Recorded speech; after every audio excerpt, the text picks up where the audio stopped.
histerectomía vaginal en pacientes con patología benigna. Entonces, ¿qué comparaban ellos?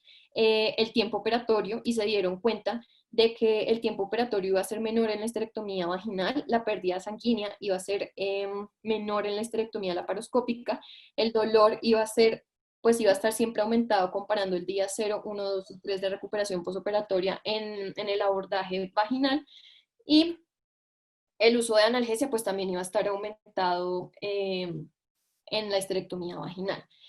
¿Qué dicen ellos? Pues que no es tan sencillo decir como ahora o como todos los estudios previos de que el gold estándar para el abordaje de histerectomía iba a ser el abordaje vaginal, sino que también hay que tener en cuenta otros factores, y vemos que la histerectomía laparoscópica pues también tiene muchos beneficios, como menor pérdida sanguínea, menor dolor posoperatorio, menor tiempo de hospitalización, y puede ser un buen abordaje siempre y cuando la paciente cumpla con los criterios para ser llevada a este abordaje.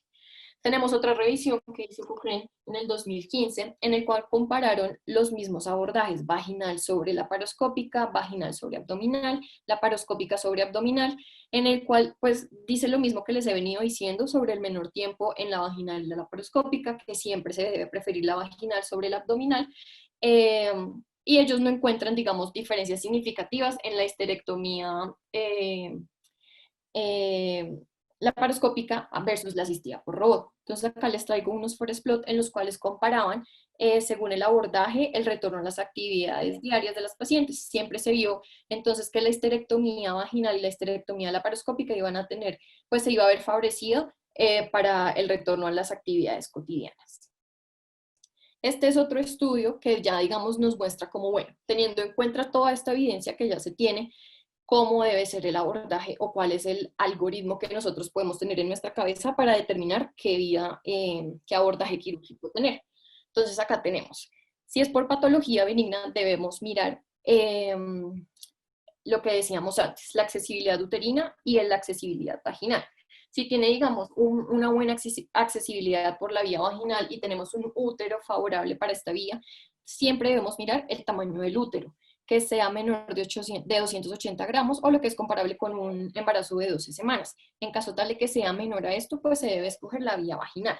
Si él no cumple estos criterios, pero adicionalmente el útero se encuentra, no sobrepasa, digamos, como el tamaño de un embarazo de 18 semanas, debemos abordar la vía laparoscópica. Pero si definitivamente el útero mide mayor de un embarazo de 18 semanas, se debe abordar siempre, o se prefiere, dependiendo de otros factores, el abordaje abdominal. En caso tal de que la vía vaginal o el útero no se vean favorecidos o no tenga un buen acceso vaginal, igual debemos mirar el tamaño uterino. Si el útero está menor de un embarazo de 18 semanas, pues se puede llevar a un abordaje de laparoscopia, pero si no, se prefiere el abordaje abdominal. Y este es otro flujograma que nos ofrece la FLASOC. Entonces nos dice, si tenemos un adecuado acceso vaginal, debemos igual mirar el tamaño uterino. Si tiene, el tamaño es menor a comparable a un embarazo de 12 semanas, mirar qué otras enfermedades extrauterinas se tienen, y en caso tal de que no tenga ninguno, pues se puede abordar la vía vaginal. En caso de que sí tenga compromiso extrauterino, se debe mirar si el abordaje se puede realizar o si es favorable de una manera laparoscópica. En caso tal de que sí, pues mirar el abordaje laparoscópico. Si definitivamente no, pues ya habría una indicación clara de una histerectomía por abordaje abdominal. En caso tal de que un principio el tamaño uterino no nos favorezca para ninguna de las vías, vaginal y laparoscópica, pues siempre se debe llevar al abordaje abdominal. Hablando ahora un poco Para un del... segundito. Sí. Para un segundito. Este punto lo vienen tocando de una de las personas que más ha trabajado sobre esto, es un autor que se llama Ray Garry. Ray Garry, desde el año 2004, empezó a cuestionarse cuáles son realmente las ventajas de hacer una histerectomía laparoscópica frente a una histerectomía abierta o una histerectomía vaginal. Si uno lo observa, ojo con esto, lo primero es cuando una paciente es llevada a histerectomía. El punto claro es cuál fue la indicación por la cual se llevó la paciente a cirugía. Entonces, se ha discutido mucho por qué razón. Fíjense que las colecistectomías en el mundo, yo creo que las colelab se hacen por encima de un 90% por vía laparoscópica. ahora las apendicectomías por laparoscopia ya son prácticamente todos los hospitales de todos los días. Pero ¿por qué razón en los Estados Unidos solamente el 40% de las histerectomías son por vía laparoscópica? El panorama en Latinoamérica es dramático. El panorama en Latinoamérica es que el 2% de las histerectomías en general en todos los hospitales se hacen por vía laparoscópica. En Colombia es el 4%. Esto es un porcentaje que es extremadamente bajito, por mil razones que no vamos a entrar ahorita a ver. Entrenamiento, dotación de hospitales, costos, seguros médicos, etc. Pero fíjense que es un poco desalentador que en los Estados Unidos, yo no le estoy hablando de la Cleveland Clinic, ni le estoy hablando de la Clínica Mayo, no, le estoy hablando en el último hospital en Dakota del Norte. Si usted mira todas las histerectomías de las 600,000 que se realizan anualmente, solamente el 40% en los Estados Unidos se hacen por vía laparoscópica. Entonces, el punto es, ¿por qué no le hacemos un poquitico de análisis crítico a esto? ¿Por qué razón? Tú estás mostrando unos estudios muy serios, unos estudios que nos hacen unos flujogramas muy prácticos, pero ¿por qué no ha aumentado más la histerectomía laparoscópica en el mundo? Y no ha aumentado por una razón, es que si uno lo compara, y vuelvo y les digo, todo eso está respaldado por todos esos estudios que muestra Ray Garry, él viene publicando muchos artículos en relación a esto, a cuál es la mejor ruta, cuál es la mejor ruta, cuál es la mejor vía para la histerectomía. Entonces él dice, bueno, si vamos a hacer una histerectomía laparoscópica, ¿cuáles son las ventajas? Entonces, la primera, el sangrado. Claro, una histerectomía laparoscópica puede sangrar un poco menos que una histerectomía abierta, si lo comparamos con la abierta. Pero a la hora de la verdad, pues tampoco es que no todas las pacientes que uno haga por histerectomía abierta van a terminar en transfusión y no todas las que haga por laparoscopia, no. Pues sí, bien es cierto que sangra menos, pero son sangrados no tan significativos como, por ejemplo, para que amerite un sangrado, un riesgo de transfusión. Digamos, por ejemplo, el riesgo de infección posoperatoria. Claro, podría ser un poco menos en histerectomía laparoscópica, pero en histerectomía abierta también las tasas de infección son bajitas. Entonces, digamos, por ejemplo, el riesgo de lesión de otros órganos. Claro, en una histerectomía abierta usted puede lesionar la vejiga, el uréter. En una histerectomía laparoscópica usted tiene que sumar el riesgo de lesiones ureterales, lesiones vesicales, sumado también, por ejemplo, a las complicaciones relacionadas con la técnica de entrada, que ahí la histerectomía abdominal abierta no las tendría. Entonces, digamos, en ese punto tendría, en tasa de complicaciones, no podemos decir que sea mejor la histerectomía laparoscópica que la histerectomía abdominal. Entonces, si uno empieza a detallar cada cosa, riesgo transfusional, riesgo de infección, complicaciones posoperatorias, etcétera, en general no es mucho lo que le pueda competir la histerectomía laparoscópica a la histerectomía abierta. Entonces, si nosotros nos centramos, ¿cuáles serían realmente las dos ventajas de la histerectomía laparoscópica frente a la histerectomía abierta, como para que la sigamos defendiendo? O sea, como para que nos pongamos en contexto y digamos, ¿por qué es mejor hacer una histerectomía laparoscópica que una histerectomía abierta? El primer punto es el resultado estético de la paciente. O sea, la paciente se siente más grata con una cirugía de mínima invasión. Acuérdense que la cirugía hoy en día se llama no mínimamente invasiva, sino se llama cirugía de mínimo acceso, porque realmente ese término invasivo se ha prestado a dudas, a confusiones. Hoy en día hablamos de cirugía de mínimo acceso. Y segundo, que es el punto realmente central, es el manejo del dolor posoperatorio y la reintegración a las actividades diarias posteriormente. Entonces, cuando nosotros le vamos a hablar honestamente a un paciente, tú lo pusiste en algunas de las diapositivas anteriores, que vamos a discutir con el paciente cuál es la mejor vía para su histerectomía, nosotros tenemos que decirle, mire, le vamos a ofrecer una cirugía. Sería mentira, honestamente, si nosotros le decimos es que es una cirugía con menos complicaciones que hacérselo abierto, con menos riesgo transfusional, con menos riesgo de infección, porque eso en números claros, eso no marca. Pero sí le tenemos que decir, es una cirugía que le va a disminuir de manera significativa los días de recuperación posoperatoria y cualquier cosa para cualquier ser humano que le produzca menos dolor es mucho mejor y para eso se inventó la anestesia. Es una un tratamiento odontológico con anestesia es mejor con anestesia que sin anestesia. Entonces, en ese escenario, las dos ventajas puntuales de hacer una histerectomía laparoscópica frente a una histerectomía abierta es la recuperación tan rápida de la reintegración laboral, reintegración personal, y segundo, el manejo del dolor posoperatorio. Pero yo sigo compartiendo totalmente el concepto, y se los digo claramente, que así como lo dice Ray Garry en todos los artículos que ustedes pueden revisar, es que la histerectomía ideal es la histerectomía vaginal. Él lo dice, la histerectomía vaginal es preferible a la histerectomía abdominal cuando sea posible. Pero cuando la histerectomía vaginal no es posible, la histerectomía laparoscópica es preferible a la histerectomía abdominal, aunque brinda una mayor posibilidad, sobre todo en lesiones relacionadas con la vía urológica. Entonces, un concepto claro que nosotros que tenemos que tener es, en la medida de lo posible, si nosotros podemos hacerle a una paciente una histerectomía vaginal, y se lo está diciendo alguien que hace mucha laparoscopia, es preferible. Si nosotros no lo podemos hacer por vía vaginal, hágalo laparoscópico. Y si no lo podemos hacer por vía laparoscópica, hágalo abdominal. Pero ese es como el orden que nosotros tenemos que tener para, sobre todo, ofrecerle las mejores condiciones a los pacientes. Digamos. Listo. Entonces ahora, como teniendo en cuenta el enfoque preoperatorio de las pacientes, ya tomada la decisión de qué vía se va a escoger, entonces debemos tener en cuenta ciertas cosas. Uno, siempre la historia médica muy completa, teniendo en cuenta los antecedentes claros quirúrgicos, ginecológicos y obstétricos. Siempre evaluar de manera preoperatoria las comorbilidades médicas de la paciente, tener en cuenta una citología vaginal previa. Las pacientes, esto es muy importante, las pacientes con hemorragia uterina normal que estén en periodo posmenopáusico con un endometrio mayor de 4 milímetros, siempre debemos tener patología del endometrio antes de ser llevado a procedimiento quirúrgico. Profilaxis antibiótica la debemos tener en cuenta, ya les voy a hablar un poco más de esto. Tromboprofilaxis también dependiendo de los factores de riesgo de pacientes, entonces pacientes con inmovilización de algún miembro, que tengan alguna parestesia, antecedentes de trombosis venosa profunda, pacientes con enfermedades renales o síndromes nefróticos, pacientes con trombofilias pues, y algunos otros factores como obesidad, la edad, pues tener en cuenta siempre el manejo tromboprofiláctico. La preparación intestinal, digamos que ya no se recomienda usarla, no está indicada en las pacientes, a no ser de que durante el procedimiento quirúrgico se deba tener alguna intervención en la vía rectal, pues ahí sí tendría una indicación de la preparación intestinal. Hablando un poco del manejo antibiótico, tenemos estas guías de práctica clínica que nos hablan. Para el abordaje laparoscópico, cefalosporinas de primera, segunda y tercera generación y con sus respectivas alternativas en caso tal de que tenga alergia a los betalactámicos.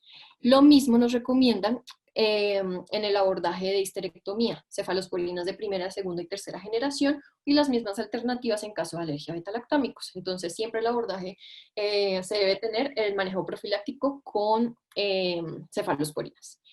Respecto al manejo de líquidos endovenosos, entonces trayendo a colación un poco todo lo del protocolo ERAS, tenemos que, digamos que la sobrecarga hídrica nos va a poder generar un edema periférico visceral asociado a esto presentando anormalidades de los electrolitos. Por el contrario, una hipovolemia nos va a afectar el gasto cardíaco y la oxigenación de los tejidos, trayéndonos consecuencias en el proceso de cicatrización de las pacientes.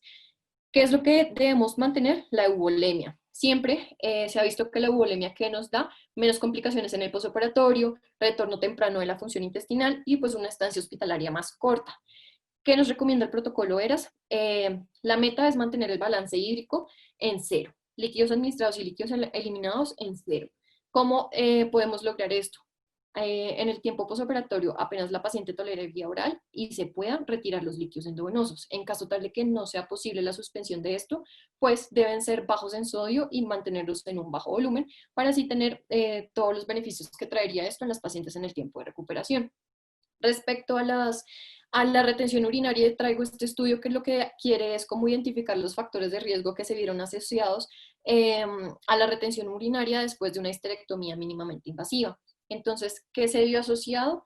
El mayor tiempo operatorio y las mayores dosis de manejo en opioides en el momento perioperatorio se vio relacionado a mayor riesgo de retención urinaria. Y este otro que lo que hace es comparar, digamos, el retiro de la sonda vesical de manera temprana versus tardía, entonces, ¿a qué se vio asociado? La extracción del catéter de manera tardía se vio asociado a un aumento de bacteriurias asintomáticas, de infecciones urinarias sintomáticas, pero se vio que el retraso de la remoción del catéter reducía el riesgo de la recateterización. El retiro temprano del catéter pues, se vio asociado a menor tasa de infecciones urinarias, urocultivos positivos. La incidencia de la recateterización pues, se vio mayor en el retiro temprano del catéter y el retraso en el retiro del catéter pues, se vio asociado en el retraso de la deambulación, que vimos que pues, es un factor importante en el proceso de la recuperación postoperatoria. Entonces, ¿qué se recomienda? Retirar el catéter cada que sea posible o lo antes posible en el momento de la recuperación postoperatoria. Tenemos también este estudio que pues lo que lo traemos acá es para comparar el protocolo ERAS sobre la experiencia de las pacientes que fueron llevadas a histerectomía laparoscópica. Entonces lo que ellos hacen es tomar dos cortes, 40 pacientes a las que se les aplicó el protocolo ERAS, 44 pacientes a las que se les aplicó el manejo, la atención preoperatoria estándar de cada cirujano, de cada sitio de cirugía. ¿Qué vio esto? Ambos grupos tuvieron la misma cantidad de tiempo de recuperación, ambos grupos tuvieron, digamos, el retorno a la vida, actividades cotidianas de manera similar, no hubo diferencia en el inicio del tránsito intestinal y no hubo diferencia en el uso del manejo analgésico, pero que sí se vio diferente. Entonces se redujo significativamente el contacto de los pacientes a su cirujano, las reconsultas a urgencias o las consultas con sus cirujanos respecto a las pacientes que se les aplicó el protocolo ERAS, ya que a ellas, digamos, que se les establecía previamente, se les resolvían dudas, se les hablaba sobre las posibles dudas que tuvieran en el proceso postoperatorio y pues esto redujo significativamente el contacto de ellas.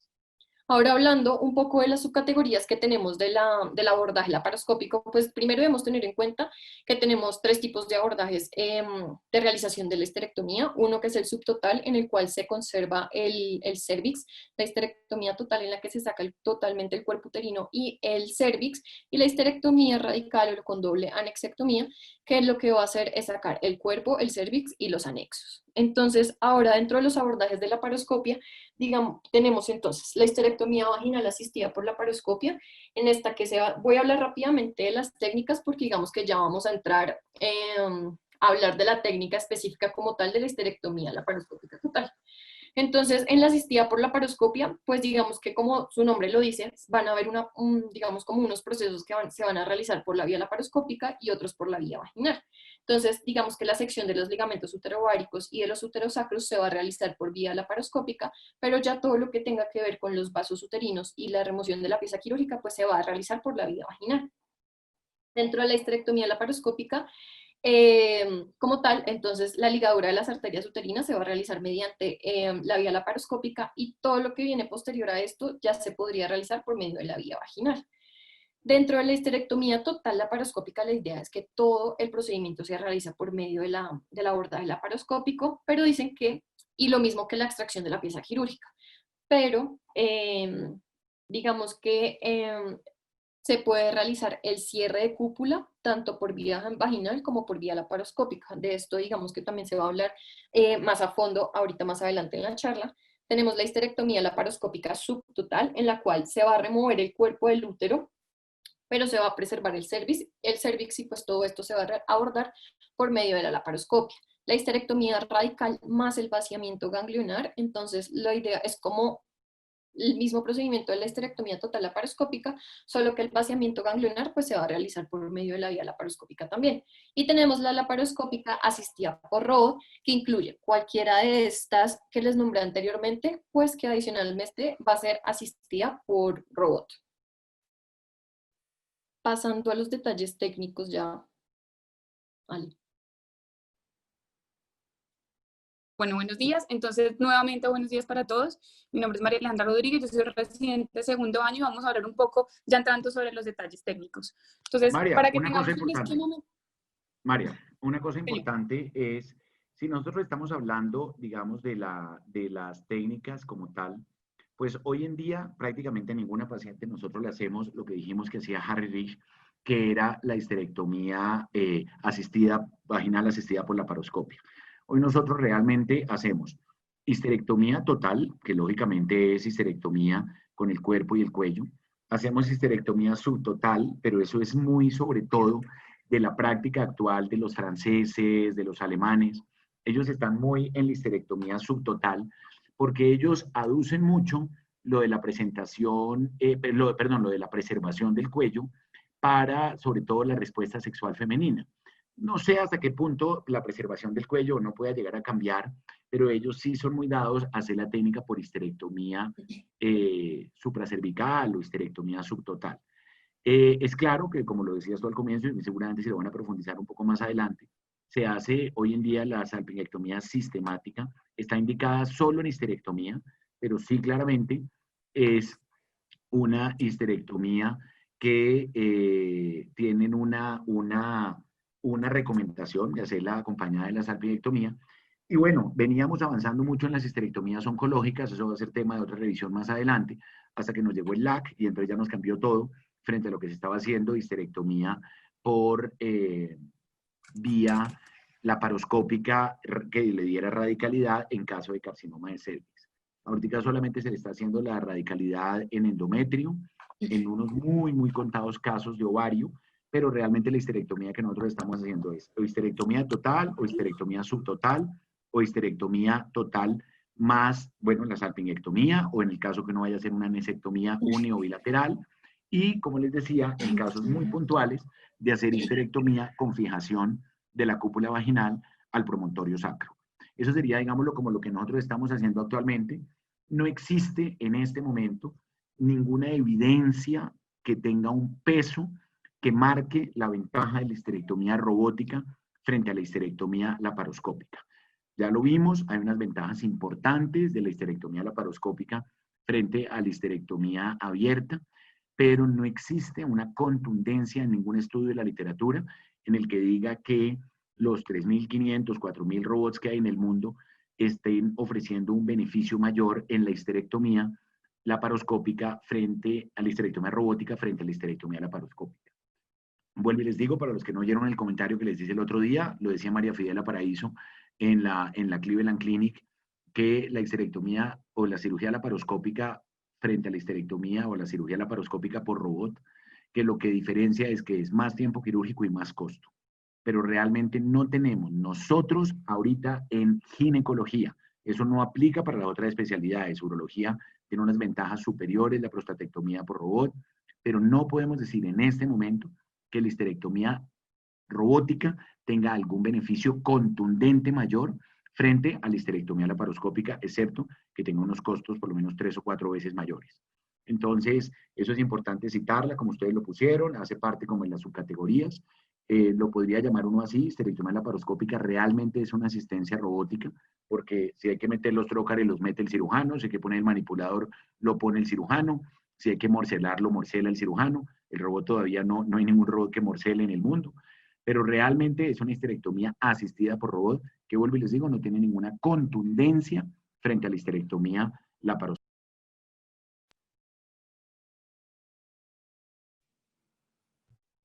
Listo, sigamos ya. Listo, entonces respecto a los detalles técnicos, para que tengamos un esquema mental y un poco más práctico, pues sobre todo para quienes estamos entrando como en contacto con el tema de la laparoscopia y que nos podamos apoyar claramente en la experiencia, nos basamos en 4 steps que esperamos que pues sirvan un poco como de organización en nuestra revisión. Entonces, dentro del primer step, vamos a hablar sobre el posicionamiento de la paciente del equipo quirúrgico. Digamos que este tema ya lo hemos profundizado en las anteriores revisiones y lo importante, como estábamos hablando y como mencionó el doctor pues al comienzo de la charla, es importante que previamente a este posicionamiento de la paciente tengamos un examen pélvico y una colocación o no de una sonda vesical como lo veíamos con los protocolos ERA. Es importante también tener en cuenta el uso de la histerometría para poder evaluar la profundidad de la cavidad uterina y así poder seleccionar algunos de los elementos que nos van a ser útiles en este tipo de cirugías, como pueden ser el uso de los manipuladores. Entonces, dentro del posicionamiento de la paciente, solamente como recordación general, es importante que la paciente pues esté en posición de litotomía. Esto nos incluye que los brazos estén a lo largo del cuerpo y que ambas piernas estén perfectamente encajadas entre los estribos en posición semiflexionada y con una ligera abducción. Respecto a los glúteos, deben estar sobre el borde de la mesa para que las partes blandas perineales vayan a sobresalir y pues la paciente siempre descanse sobre la misma, solo con la punta del coxis. Esta disposición es ideal y tengamos en cuenta la elevación sobre todo de las extremidades, puesto que ya sabemos que si comparamos la realización de una laparoscopia versus una histerometría, pues obviamente vamos a requerir mayor movilidad de nuestras extremidades. La disposición de los brazos a lo largo del cuerpo pues va a evitar lesiones del tipo de plexo braquial y es importante y sería ideal que la paciente estuviera despierta en el reposicionamiento, ya que vamos a poder identificar si la paciente verdaderamente está cómoda y pues vamos a disminuir todos los riesgos. Dentro del equipo quirúrgico, como vemos en esta imagen, en la figura 1, pues vamos a ver el esquema general y el esquema clásico de la disposición del equipo quirúrgico. Vamos a tener el cirujano en el lado izquierdo de la paciente, vamos a tener en el lado derecho el primer ayudante, el segundo ayudante pues estaría dentro de las piernas de la paciente y vamos a tener pues toda una delimitación con respecto a la vía aérea que va a estar manejada por el anestesiólogo. Dentro de nuestro segundo step vamos a hablar sobre los manipuladores uterinos. Entonces, pues un manipulador uterino son los instrumentos que nos van a facilitar una adecuada exposición de todas las estructuras pélvicas para que tengamos un procedimiento seguro y exitoso. ¿Cuál es la condición ideal o cuál sería el manipulador uterino ideal? Siguiente cambio. Que sea un uso fácil, que no vaya a requerir de tenáculos ni una dilatación cervical, o que si llega a requerir de una dilatación cervical sea mínimo, que permita una inyección de soluciones a cavidad endometrial, puesto que este tipo de implementos también van a ser muy útiles en el estudio de la paciente, digamos que está en seguimiento o que requiera algún tipo de intervención laparoscópica por infertilidad, que permita un rango amplio de movimientos para el cirujano y pues que tenga un costo que nos vaya a superar el beneficio, sobre todo pues en las entidades en las que manejamos en el país. Siguiente cambio. Dentro de las funciones más importantes, pues digamos que se pueden categorizar, como los vemos en este esquema, como que nos va a permitir una posición adecuada del útero, que nos mantenga el útero apartado de órganos adyacentes para visualización, sobre todo, digamos, en pacientes en las que tengamos una sospecha de adherencias o en pacientes en las que estemos sospechando otro tipo de patología concomitante como algún tipo de endometriosis, que facilite la visualización de las estructuras mediante la atención de los tejidos, y esto también está directamente relacionado en la facilidad en la resección de la pieza quirúrgica, puesto que esta visualización pues vamos a tener, digamos que una visualización más específica y asimismo alejar todos los tejidos y los órganos que sean potencialmente lesionables en este tipo de cirugía. Otro tipo de las ventajas o de las funciones que debería cumplir un manipulador es que mantenga el sello vaginal en el momento de la intervención, sobre todo en la extracción de la pieza quirúrgica posterior a la extracción, para así mantener un neumoperitoneo ideal. Entonces, ¿qué necesitamos en la histerectomía? Las funciones principales para el uso del manipulador en este procedimiento es que mantengamos una elevación uterina hacia el abdomen y que vaya a facilitar la diferenciación de las estructuras anatómicas, y especialmente que nos aleje el ureter y las asas intestinales, que nos permita una disección del pliegue y una fascia vesicouterina para poder disminuir el riesgo de lesión vesical y asimismo tener una incisión un poco más segura, que nos permita la identificación de los fondos de saco y asimismo realizar también una colpotomía más segura, y el mantenimiento del neumoperitoneo regular, y pues de las cosas más importantes es que no sea un conductor de electricidad, porque recordemos que más adelante vamos a hablar un poco sobre el tipo de energías que vamos a tener. Sin embargo, pues vamos a usar tanto energías bipolares como monopolares ultrasónicas, y estos manipuladores deben estar completamente adaptables. Dentro de las facilidades que nos permite este manipulador, básicamente está establecida con los movimientos que podemos realizar con este, dentro de los cuales encontramos la anteversión, que básicamente es lo que nos va a mostrar en la pared posterior la visualización de ligamentos uterosacros en este tipo de procedimiento, la retroversión, que nos permite una visualización de la pared anterior del pliegue vesicouterino en este caso. Otro tipo de movimientos como son los movimientos laterales, en donde vamos a poder tener una visualización de los infundibulopélvicos, de los uterováricos, y poder tener una mejor disección de las hojas de peritoneo. Y vamos también a tener una visualización mediante los movimientos de elevación para tener una seguridad, sobre todo en el sellamiento, en la ligadura, pues digamos que en la disección de los vasos uterinos, de los ligamentos uterosacros, si es de ser necesario, y permitir una visualización clara del ureter para disminuir su lesión. Siempre hay que tener en cuenta algo que puede llegar a ser un poco contradictorio en el uso de los manipuladores, y es si hay una sospecha de embarazo intrauterino.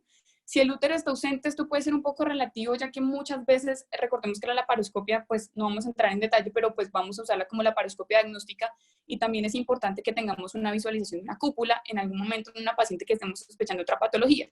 Entonces, digamos que esta condición puede ser un poco relativa según la utilidad o el uso que le vayamos a dar a la laparoscopia. En el caso de una histerectomía, pues claramente vamos a tener el útero presente. También determinar si existen anomalías que puedan evitar la exposición o el acceso al cuello uterino, y si no ha iniciado vida sexual podría ser un poco pues contradictorio el uso del manipulador. Entonces vamos a hablar un poco de todos los manipuladores que hemos encontrado, de los que son relativamente nuevos y de los clásicos que se han usado durante este procedimiento, y al final vamos a poner una imagen donde vamos a tenerlos todos, y sería muy bueno que alguno pues de los profes sobre todo pues nos den como su experiencia con el uso de estos manipuladores. Entonces inicialmente los manipuladores eran sencillos, eran muy fijos, como podemos ver la cánula de Cohen por ejemplo, y los dilatadores de Hegar que también se usaron. ¿Cuáles son las características de las cánulas de Cohen? Básicamente pues vamos a tener una cánula que va a estar intrauterina, que va a tener una fijación en el cervix, que lo vemos mediante ese cono, y vamos a tener un manipulador que va a ser un poco más rígido que los otros. Entonces, ¿cuál es la dificultad de esto? Que a pesar que uno lo pudiera pues anclar a una pinza, digamos de pues pinzamiento del cuello uterino, vamos a correr un poco más riesgo de desgarro cervical. Entonces, estos, aparte de que no nos dan una muy buena visualización, porque si nos vemos, obviamente su su estructura no es la más flexible y no nos va a dar una mejor angulación, pues digamos que no se usaban tanto. Es por eso que a partir de esa idea, de esa premisa que necesitábamos hacer unos cambios de angulación, se empiezan a generar otro tipo de manipuladores como es el de Bart, el que vemos acá, que básicamente cambian, que tenía un balón inflado intrauterino que le da un poco más de seguridad y su punto de apoyo era el orificio vaginal. Esto que nos permitía dar unas angulaciones mayores hacia anterior hasta de 45 grados y posteriores hasta 15 grados. Entonces, digamos que a pesar de que pues se había visto una adecuada evolución respecto al uso de la angulación, obviamente todavía quedamos un poco cortos porque la visualización estaba limitada por los grados de angulación. Otros tipos de los manipuladores que podemos encontrar que aún siendo fijos, pues daban otro tipo de angulación en sus grados, era el Balchev, por ejemplo, que si nos damos cuenta en su punta era una bellota con una cánula conectada que va a tener un eje en un punto de articulación que va a dar diferentes grados. Sin embargo, la manipulación del cirujano seguía siendo un poco limitada. Otro de los avances, digamos, que se tuvo posteriormente, a ver que no solamente necesitamos una utilidad en el movimiento uterino, sino en la ergonomía del cirujano, empiezan a desarrollarse algunos manipuladores como el Endopat. El Endopat tiene una palanca de rotación y nos va a dar unos ejes mucho más amplios, hasta de 130 grados en anterior y hasta de 90 grados posterior. Aparte de esto, si nos damos cuenta, tiene dos cánulas. Una es para hacer la insuflación del globo de seguridad uterino y la otra es que también nos permite una inyección intrauterina para hacer, digamos, estudios de cromotubación en pacientes que estén pues una obstrucción tubárica. Otros de los manipuladores que hemos encontrado es el Auerkabi. Básicamente, pues el Auerkabi tiene una ventaja y es que dejaba los fondos de saco libre, pero si nos damos cuenta de la desventaja que puede presentar, es que no nos puede dar una muy buena delimitación, digamos, del eje de acero. O sea, no vamos a tener, digamos, una colpotomía tan segura y seguramente el neumoperitoneo se iba a perder. Entonces, digamos que puede ser útil en la angulación si le vemos el mango, pero no va a ser muy útil en la parte técnica. Otros que se ha visto que tienen muy buena utilidad tanto en angulación como en practicidad es el Clermont-Ferrand. Básicamente el Clermont-Ferrand, a pesar de que puede ser un poco más rígida su longitud, vamos a tener un mango que nos va a permitir dar diferentes fijaciones hasta de 0, 30, 45, 60 y 90 grados. Y otra de las ventajas es que tiene tapones de goma de diferentes diámetros para que se pueda adaptar a la cúpula y nos pueda tener un mejor el neumoperitoneo. Entonces, digamos que este ha sido uno de los más útiles y de los más clásicos que se ha podido describir pues, en la literatura y en la práctica, que van a permitir tener un mejor acceso y una mejor visualización pues, laparoscópica del útero. El siguiente es un video donde vamos a ver básicamente cómo se arma este tipo de manipulador. Obviamente, digamos que la inserción no nos varía respecto a los otros manipuladores y básicamente, digamos, su desventaja es que va a requerir una dilatación hasta de 9. Entonces, digamos que eso puede ser como uno de los peros que se veía durante su uso. Sin embargo, pues, viendo el beneficio que tenemos con el uso de este manipulador es muy bueno en la técnica clásica de la histerectomía. Bueno, entre los siguientes manipuladores que podemos encontrar, que son un poco más clásicos y son relativamente nuevos, que están fabricados por Storz, tenemos el MashKeyCard, que básicamente lo que hace es que sea reutilizable, que eso era un punto a favor, y tenía diferentes tamaños de campana para que se ajustara con mayor precisión y nos diera una óptima exposición uterina. La fijación se va hacia la porción vaginal y en sus extremos distales, como podemos ver la punta, puede tener hasta 8 longitudes diferentes. La razón de su desventaja es que también requería una dilatación cervical mayor hasta de 8 o 9 centímetros y básicamente esto se hace porque se inserta dentro del borde cervical del orificio externo para que las mandíbulas, digamos, como tal del equipo puedan cerrarse sobre el cuello uterino y lo sujeten de manera transversal. Entonces, no era muy útil, de pronto decían algunos como tanto por tiempo quirúrgico o como riesgo o pues sin saber si la paciente podía o no presentar el número de dilatación, lo consideraban como una desventaja solamente el uso de la dilatación. Tenemos los siguientes que son los Rumi, que son los más clásicos y son como los más usados y nos damos cuenta ha tenido una muy buena evolución porque se ha visto que puede llegar a ser uno de los más efectivos. Sin embargo, lo que nos dice la evidencia es que ningún manipulador ha sido 100% efectivo, ha tenido las características ideales, pero dentro del Rumi 1 al Rumi 2, que es digamos el mejorado, la versión mejorada, nos damos cuenta básicamente en dos cosas, en que el manguito era un poco más práctico para el cirujano, tenía una mayor facilidad, una mayor movilidad. Teníamos las dos cánulas que igual siguen permanentes, una primera cánula que va a ser el que va a estar a nivel intrauterino y una segunda cánula que nos va a dar la fijación como tal del útero y un mantenimiento del neumoperitoneo. ¿En qué cambiaban estos dos? En su mango básicamente, y en que en el Rumi 2 encontrábamos que el eje tenía hasta 5 centímetros de longitud más larga para facilitar el movimiento en el cuello.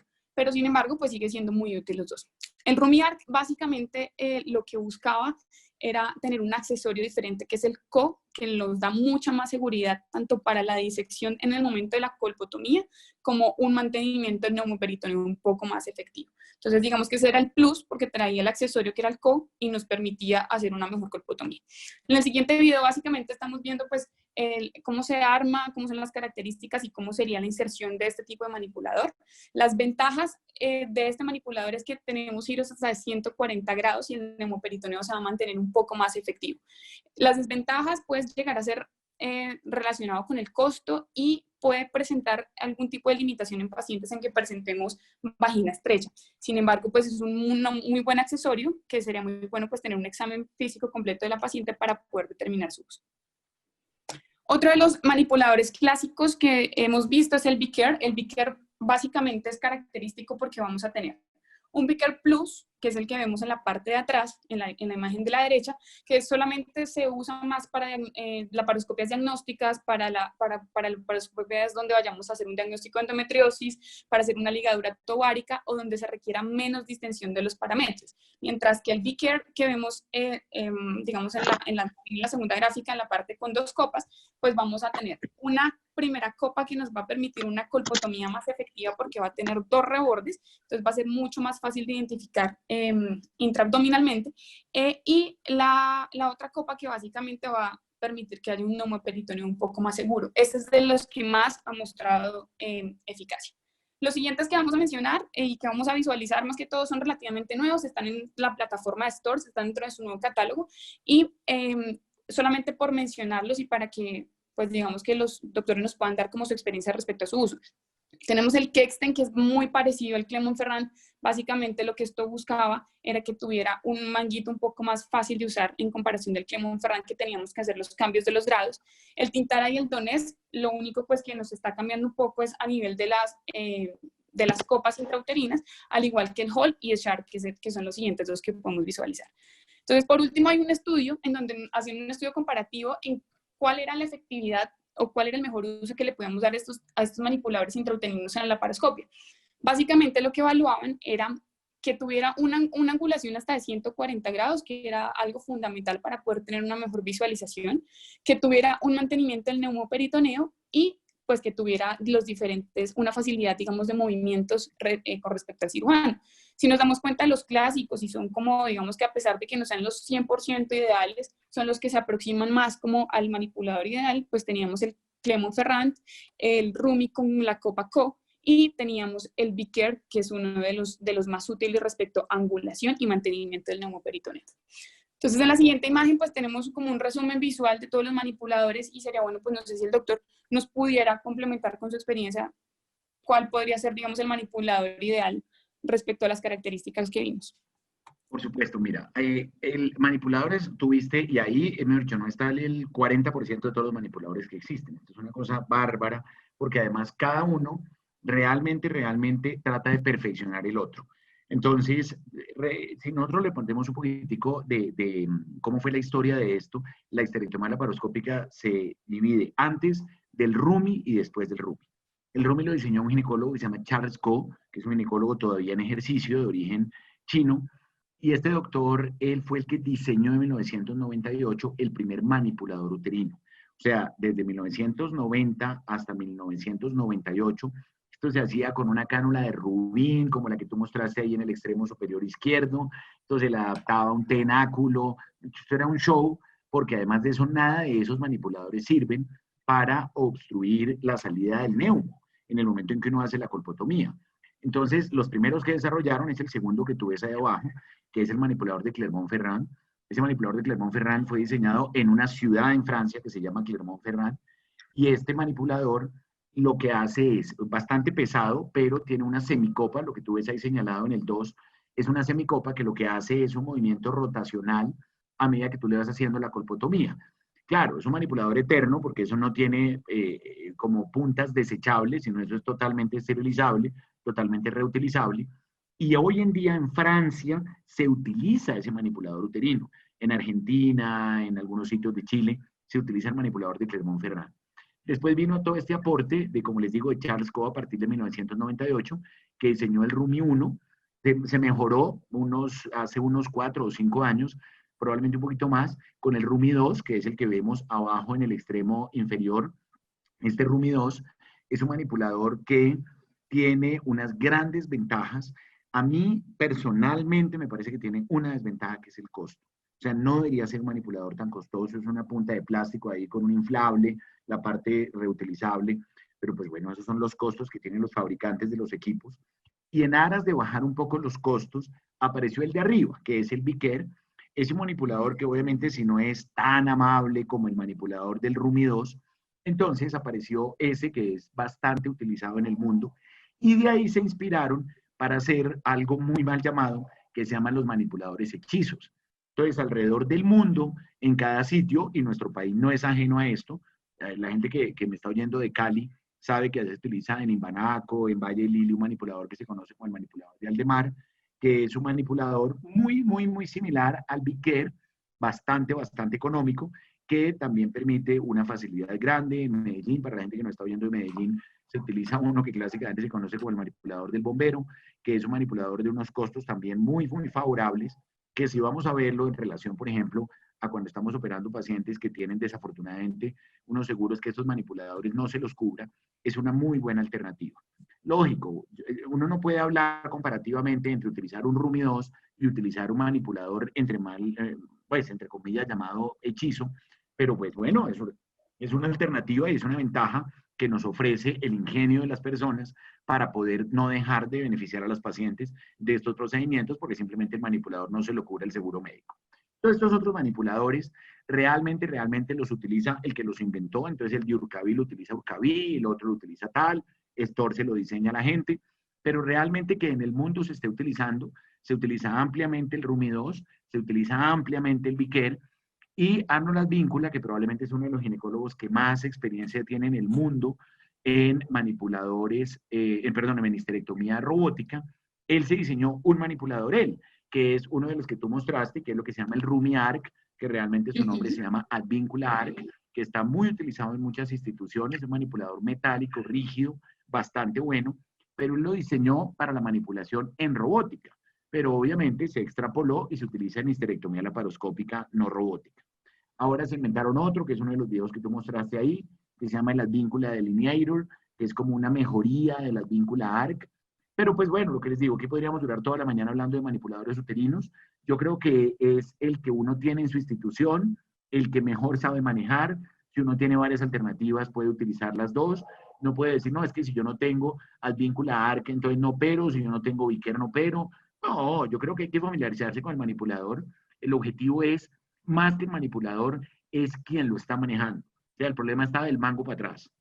Realmente, quien está manejando el manipulador, tú lo mostraste en unas fotos al comienzo, tiene que hacer unos movimientos adecuados de ABF, RBF, de lateralización del útero. Se puede tener el mejor manipulador del mundo, pero si no tiene quien le esté manipulando bien, eso se convierte en un sufrimiento la histerectomía.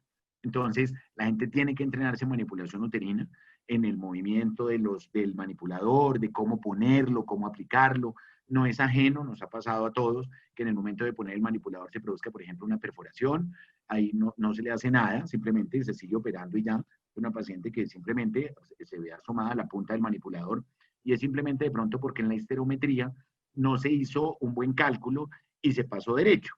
Yo normalmente en las pacientes posmenopáusicas o en las pacientes con úteros muy pequeños, yo prefiero, o si es una manipulación difícil que no me está permitiendo pasar el manipulador fácil, prefiero no ponerlo, y bajo visión laparoscópica, prefiero que quien está poniendo el manipulador, pero yo viendo por arriba. Ese es el mejor consejo que les puedo dar para evitar posibilidades de perforaciones o falsas rutas, o que uno termine poniendo la punta que no es. Es mejor de pronto no ponerlo si no hay mucha facilidad desde el comienzo, sino hago la laparoscopia, miro el útero y con base en eso también calculo cuánto pudiera llegar a ser la histerometría para saber qué tipo de punta de las 6 que tiene el Rumi 2 le pondría, puntas que van desde los 4 centímetros la punta blanca hasta 12 centímetros, 14 centímetros la punta naranja. Entonces eso depende mucho de la histerometría. Si se perfora no pasa nada, pero lo ideal es que si se perfore, pues por lo menos uno esté viendo por vía laparoscópica y uno no pensar que el útero era más grande de lo esperado y terminó poniendo un manipulador que no era. Entonces, el mensaje final, utilice muy bien su manipulador, pero sepa cómo hacer los movimientos adecuados para facilitarle a quienes están operando arriba y poder hacer un procedimiento que no se convierta, como les decía, en un sufrimiento y en un ejercicio de gimnasia laparoscópica. Sigamos. Listo.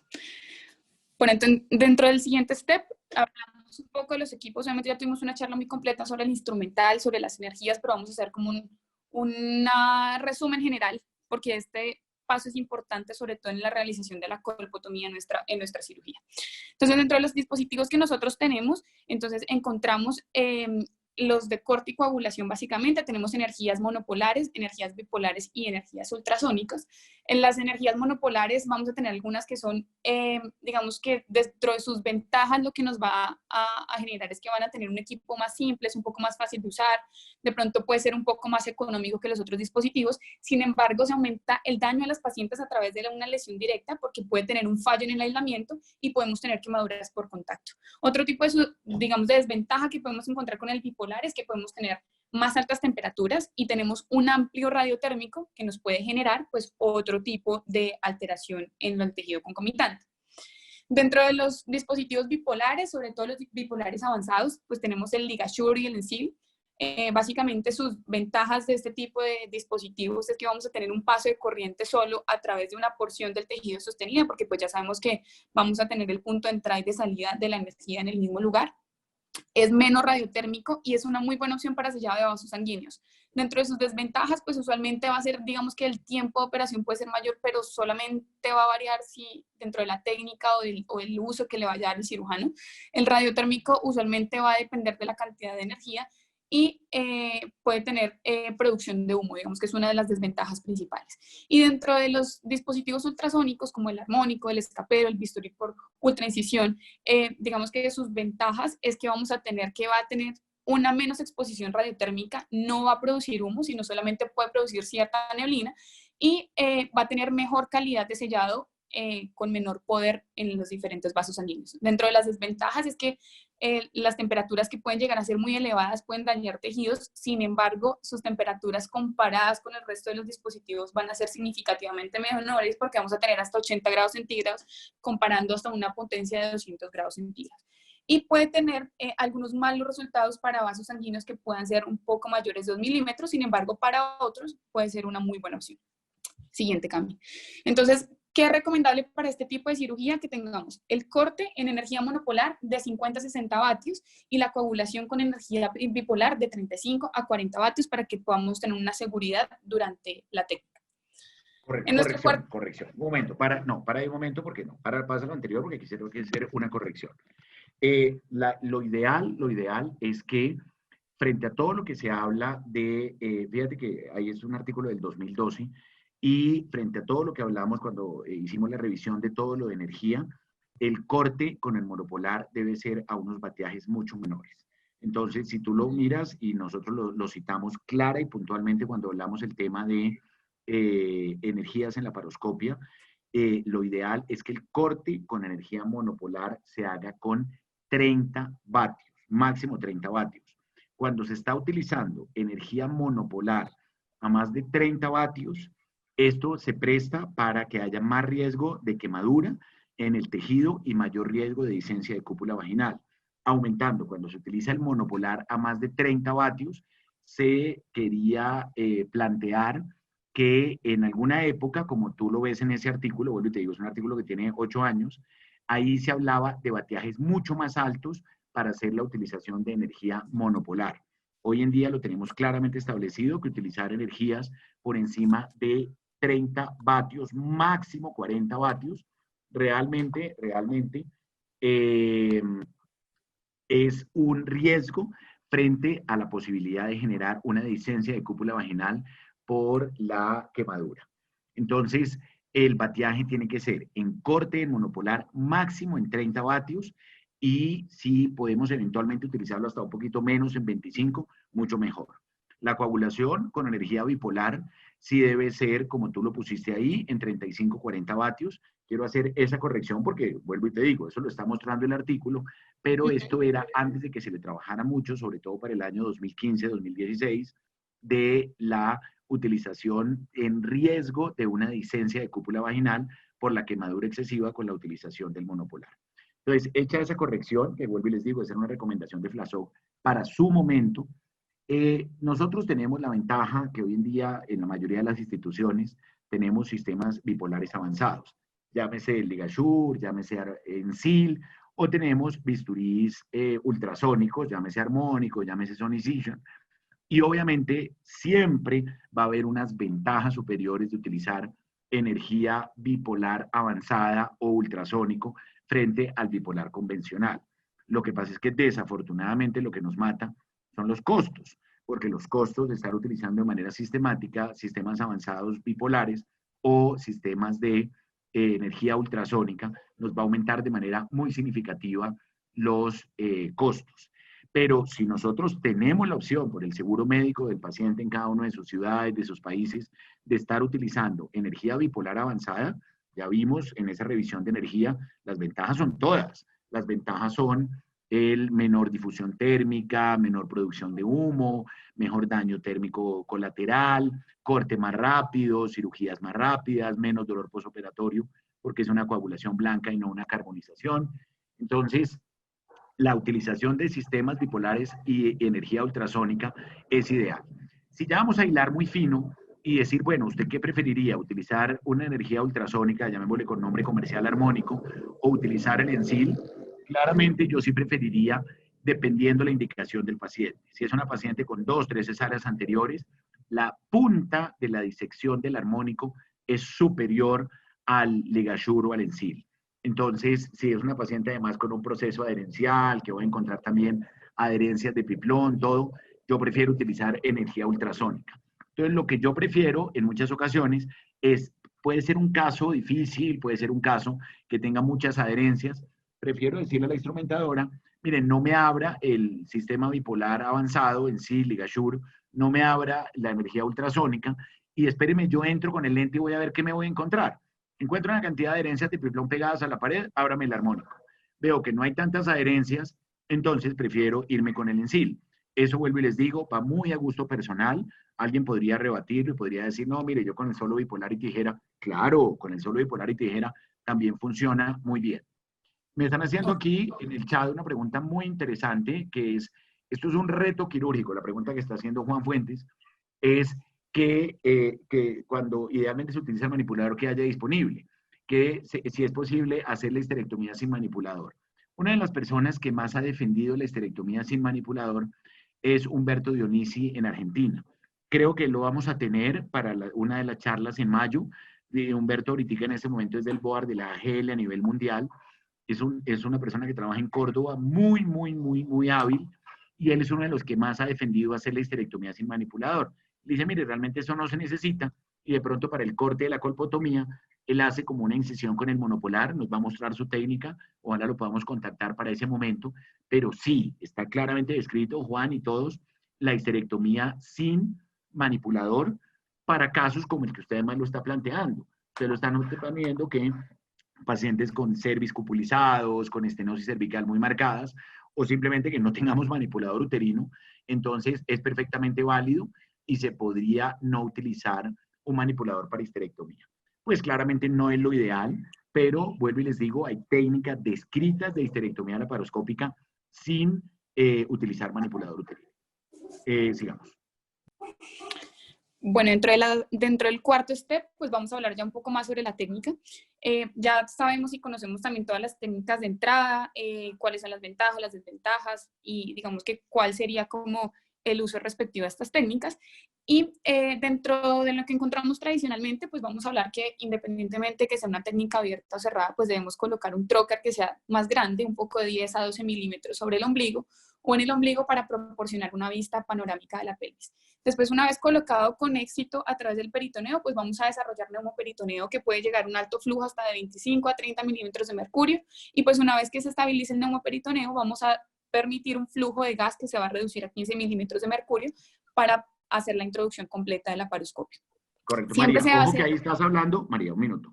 Ahí estás hablando de la entrada con cuando es con aguja de Beres, que es la Sí. aclaración que hicimos la vez anterior, que pones primero los 25 milímetros de mercurio para entrar, 25 milímetros de mercurio para entrar la insuflación con la aguja de Beres para entrar el trocar principal, y después ya lo bajas a 15 milímetros de mercurio. Eso aplicaría para la entrada con aguja de Beres. Cuando estamos entrando abiertos, claramente con técnica de Hasson, que muchos la utilizamos de manera rutinaria, ahí se entra desde el comienzo para la entrada con, se trabaja todo el tiempo con 15, o sea, la presión constante es 15, no se hace primero la Es entrada de 15. 25 y después se va a 15, sino eso aplicaría para esto. Sí. Fíjate, ahí está poniendo Ramiro. Ramiro no estoy muy seguro, pero creo que Ramiro está desde Bolivia. Pero ahí está diciendo Humberto utiliza su propio manipulador, correcto. Él no utiliza el manipulador desde el comienzo, sino lo pone en algún momento de la cirugía. Y dice que no utiliza la copa para delinear los fondos de sacos, completamente de acuerdo.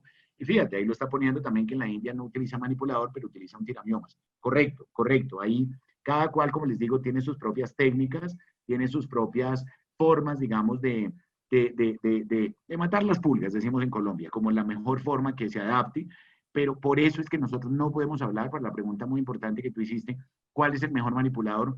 No hay una respuesta, no hay una respuesta, es el manipulador con que cada uno se adapte de la mejor manera. Siguiente. Listo. Entonces, posteriormente, pues sabemos que se debe hacer un esfuerzo para evitar que haya lesión de los vasos epigástricos inferiores y de las arterias perforantes de la pared abdominal anterior durante la colocación del trocar.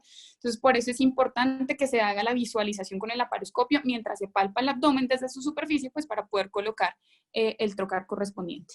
La iluminación transabdominal de la pared abdominal también puede facilitar esta identificación de estos vasos y la colocación adecuada de los trócares. Durante la inserción, siempre debemos tener en cuenta que el operador de la cámara debe seguir la punta puntiaguda del trócar a lo largo de la entrada, para tanto de la entrada como de la extracción, para poder identificar cualquier tipo de lesión vascular que se pueda presentar inmediatamente. Bajo visualización directa, pues vamos a poner los trócares accesorios, vamos a tener unos de 5 milímetros, otros de 8 milímetros, pues ya sabemos que típicamente su localización es en los cuadrantes inferiores, aproximadamente 2-3 centímetros superiores, 2-3 centímetros mediales a la espina ilíaca antero superior de cada lado. Es importante que una vez que se coloquen estos trócares, pues podamos reconocer si existe o no algún tipo de lesión vascular, porque ya sabemos que la mayoría de las complicaciones pues también pueden estar relacionadas con la técnica de entrada. Siguiendo con esto, pues vamos a hacer una vista inicial de toda la pelvis, observando tamaño, movilidad del útero, estructuras anexiales y como posibles estructuras que nos vayan o a permitir una facilidad de la técnica o nos vayan a presentar una dificultad, sobre todo en el momento del corte y la extracción de la pieza quirúrgica. Debemos hacer una inspección. Correcto. María, pues, un cuidadosa. minuto. María, un momento. María, una cosa importante, algo que está haciendo caer en cuenta aquí el mundo, que es algo absolutamente válido, es ojo con la aplicación de los trócares, de los puertos, tiene que ser necesariamente de acuerdo al tamaño del útero. Aquí en la histerectomía no aplica ese concepto que a nosotros nos enseñaron, que es que 2 centímetros por dentro y 2 centímetros por encima de las espinas ilíacas, no aplica. Aplica es de acuerdo al tamaño uterino. Entonces, siempre ojo, visión directa, como tú lo mostraste en la foto, pero lo que nosotros tenemos que mirar es qué tan grande es el útero, ojalá hacer una palpación con la paciente anestesiada antes de ponerle el manipulador uterino, qué tan grande es ese útero, y no, esto es un útero muy grande, esto no podemos entrar umbilicales, tenemos que entrar el Li-Wang 7-8 centímetros por encima del ombligo, y los puertos laterales, ojo con el concepto en la laparoscopia, tiene que ser ergonomía. Lo más importante es, no en el momento en que usted puso los trócares y decir, este útero estaba como grande, los debió haber puesto un poquito más alto. Y no se trata entonces, venga, ponemos otros trócares más alto. A ver, o sea, lo ideal es siempre desde el comienzo planear muy bien dónde va a ser la aplicación de los trócares, pero miren, de verdad es un ejercicio bastante difícil. Si uno pone un manipulador adecuadamente bien y unos trócares bajitos, es un desastre. Entonces, siempre la aplicación de los trócares tiene que ser adecuado y concordante al tamaño uterino para poder facilitar y tener un visual mucho más adecuado. Siguiente. Listo, gracias, doctor. Bueno, entonces vamos a reconocer pues si vamos a tener algún tipo de lesiones fibróticas, de adherencias o algún tipo de patologías como endometriosis que nos puedan generar un poco de dificultad sobre la técnica. Es importante poder identificar en esta imagen que ponemos al lado derecho, es para que identifiquemos si se va a realizar oforectomía, pues identificar de una vez el ligamento infundíbulo pélvico, y esto básicamente lo vamos a realizar mediante la exposición por una aplicación de tracción del anexo con una pinza opuesta para poder identificar. Digamos que obviamente ya ha habido una indicación clara de la paciente si va a requerir o no este tipo de intervención previamente a iniciar el procedimiento. En el siguiente paso, pues lo que vamos a ver es ya la identificación como tal de todos los pedículos uterinos. En el video del lado derecho ahorita lo vamos a visualizar mejor.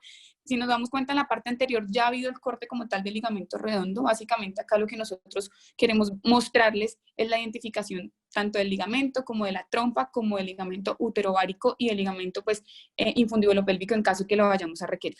En el primer video, pues lo que veíamos era el sellado como tal y la ligadura de los ligamentos uterováricos para preservar los ovarios. Sin embargo, pues obviamente sabemos que posteriormente a que se haga este sellamiento y este corte y esta disección de estos pedículos, posteriormente nos vamos a ir pues a la apertura como tal del ligamento redondo en su cara anterior, en su cara posterior.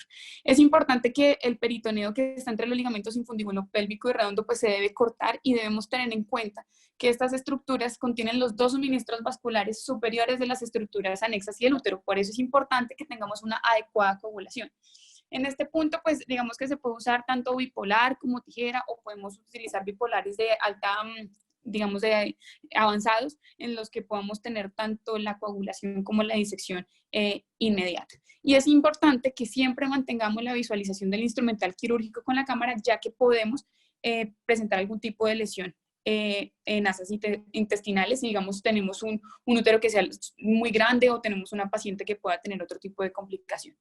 Algo importante en este punto que quisimos traer como dentro de los puntos debatibles que se puede presentar durante la técnica de la resección o no de las trompas, o sea, la salpingectomía. Entonces, hasta hace poco pues se pensaba que el cáncer de ovario derivaba solamente del epitelio de la superficie ovárica, pero muchos intentos por poder definir cuál era la lesión precursora fallaron. O sea, no tenían como estudio ni la suficiente evidencia para saber de dónde provenía ese cáncer. En cambio, digamos que se pudieron dar cuenta que la cirugía profiláctica que se realizaba en aquellas pacientes que eran portadoras de las mutaciones del gen BRCA y los análisis histológicos posteriores veían que podía existir una alteración preneoplásica, como se podía determinar el llamado carcinoma intraepitelial tubaríco seroso. Entonces, básicamente por la morfología y por la genética molecular se pudo descubrir que este carcinoma intraepitelial tubaríco seroso se asociaba y se parecía con el cáncer de ovario seroso, que es uno, digamos, de los subtipos de cáncer de ovario más comunes. Entonces, básicamente a consecuencia de esto, pues empieza a generarse varias hipótesis en donde se determinaba si la salpingectomía iba a poder ser, digamos, como un tratamiento preventivo para eliminar el sitio real de la tumorogénesis y por tanto pues evitar la propagación sobre la superficie ovárica y pues por todo el peritoneo. Entonces básicamente después de esto varios autores empiezan a tener algunas dudas de pero qué pasa con las complicaciones, aumentan o disminuyen, qué pasa con el tiempo quirúrgico y qué pasa con la función ovárica en pacientes que puedan ser relativamente jóvenes y se van a someter a una menopausia más temprana. Existieron muchos estudios, sin embargo, pues el consenso que nosotros tenemos es el de Cochrane, en donde básicamente lo que nos está mostrando es ensayos controlados aleatorizados, donde comparaban la histerectomía con salpingectomía y sin salpingectomía. Respecto a las complicaciones, no se encontraron datos muy estadísticamente significativos, primero porque decían que todos estos procedimientos eran hechos con personas que tenían la experticia suficiente y que pues obviamente el riesgo de complicaciones estaba mínimamente asociado a este tipo de procedimientos.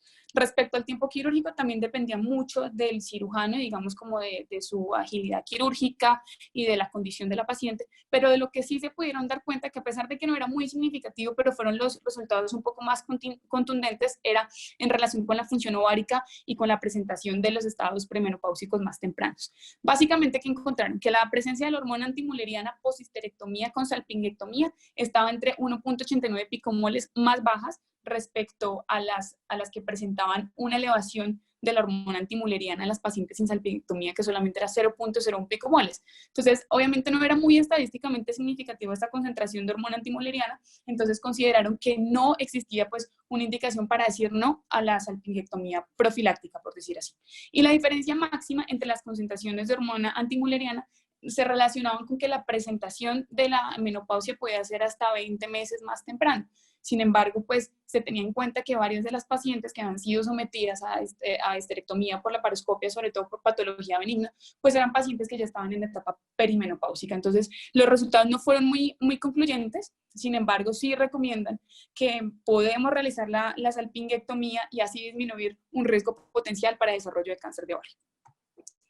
Bueno, siguiendo con la técnica, entonces, posteriormente a que ya tenemos una ligadura, una disección de todos los pedículos, vamos a tener la apertura del peritoneo en su hoja anterior y posterior. También debemos visualizar por los ligamentos uterováricos en la parte proximal de la tubuterina, el mesosalpinx, para poder hacer una electrodisección, una coagulación un poco más específica. Dentro de la hoja posterior del ligamento ancho, pues vamos a tener vamos a poder tener una mejor visualización de los ligamentos uterosacros para poder realizar una colpotomía. En este video lo que estamos viendo es la división del ligamento ancho, hay una parte de la esqueletización de los vasos uterinos y así mismo tener una mejor disección del pliegue vesicuterino. La entrada y el desarrollo de este pliegue pues, nos va a permitir una mejor movilización anterior de la vejiga, vamos a tener una eliminación de ese tejido circundante del manipulador uterino, lo que nos va a presentar, digamos, un punto de entrada muy claro para la creación posterior de la colpotomía. También en algunos artículos que nosotros veíamos, pues se hablaba un poco de la facilidad de realizar este tipo de disección con hidrodisección, sin embargo, pues varios autores no lo tienen muy en cuenta por el tipo de procedimiento que estamos usando. En estas imágenes es básicamente para recordar que existen otras, digamos, otras técnicas o otros movimientos que nos pueden ayudar un poco más a la disección y es el uso de las gasas. Lo que estamos buscando es que se tenga la mayor exposición de esa copa vaginal para poder hacer la colpotomía y esto también nos va a facilitar tener un desplazamiento del ureter que recordemos que se extiende hasta apenas 1 centímetro lateral del cuello uterino. Entonces, este movimiento va a ser clave para evitar las lesiones a nivel ureteral. Siempre debemos... María, un punto importante. Cuando uno está haciendo el abordaje de los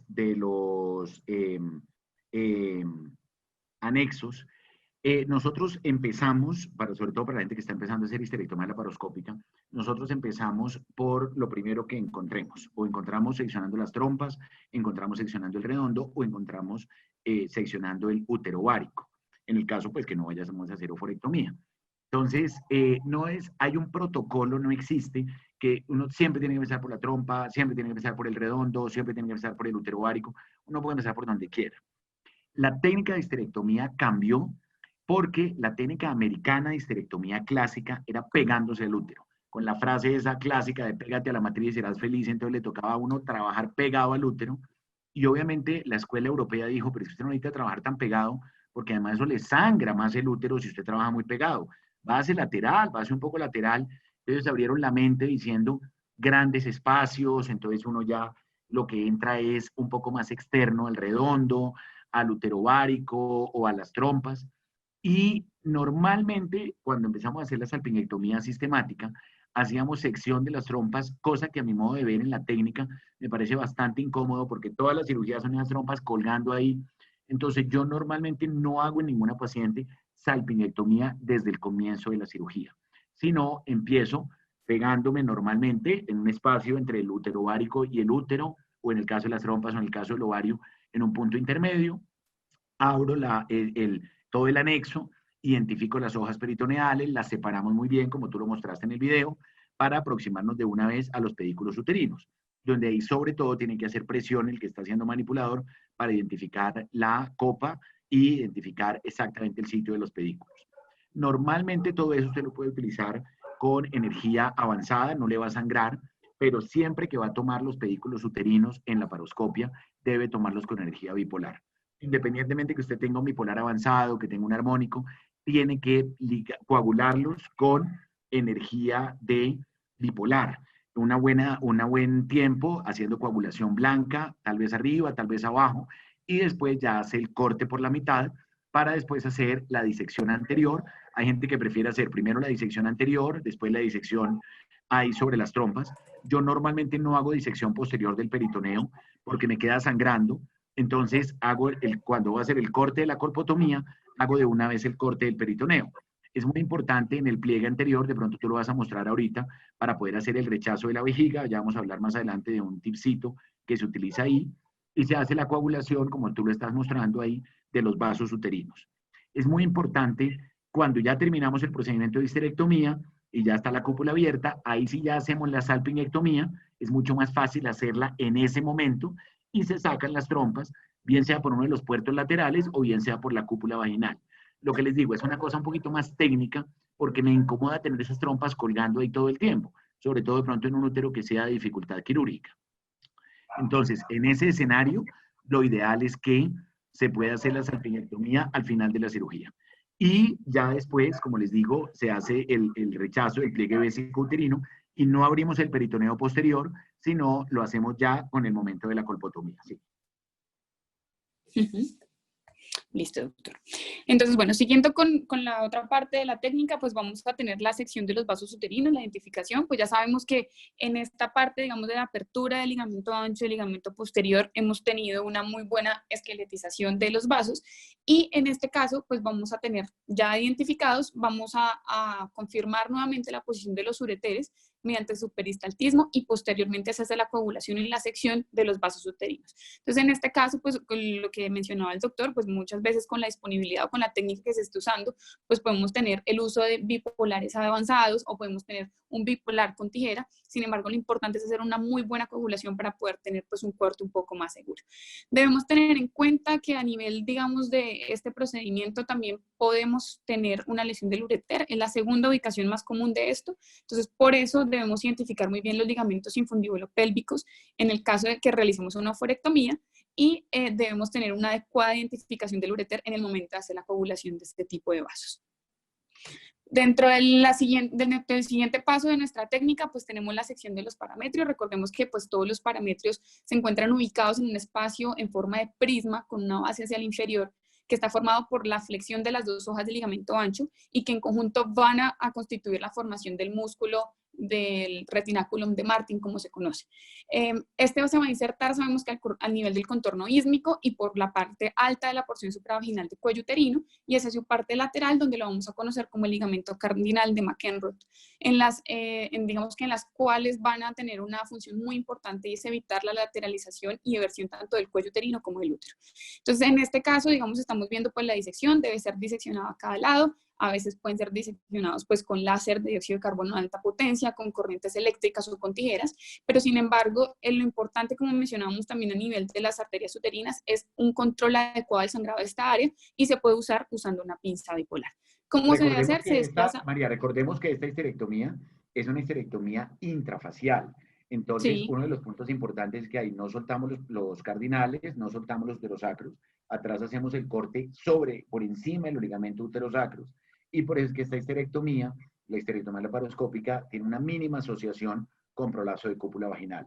Entonces, en ese escenario, la ideal es, así como ustedes lo están viendo en ese video, hacer un corte muy sobre la cúpula, habiendo rechazado bien el pliegue vesicouterino.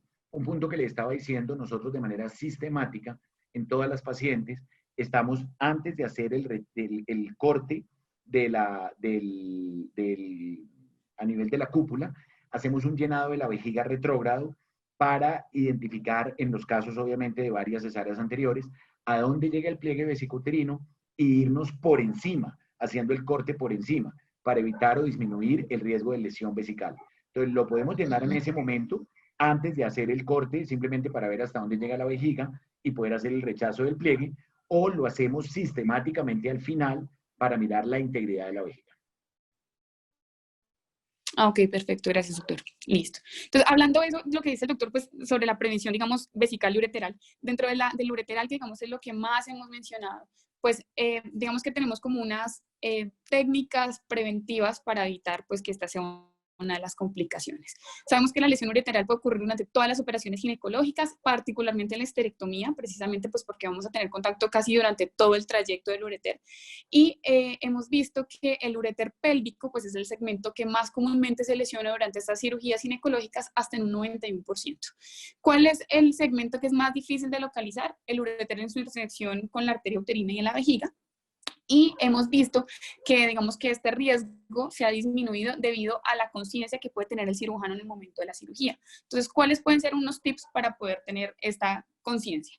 Un conocimiento amplio de la anatomía de la cavidad pélvica, saber que desde antes de la cirugía los factores de riesgo específicos de cada paciente pues deben ser identificados, mantener visualización en todo momento de los instrumentos y de las estructuras para evitar lesiones y reconocer la lesión, ojalá tempranamente, porque pues se ha visto que cuando la lesión resulta ser identificada un poco más tardío, pues el pronóstico va a ser un poco peor en la paciente.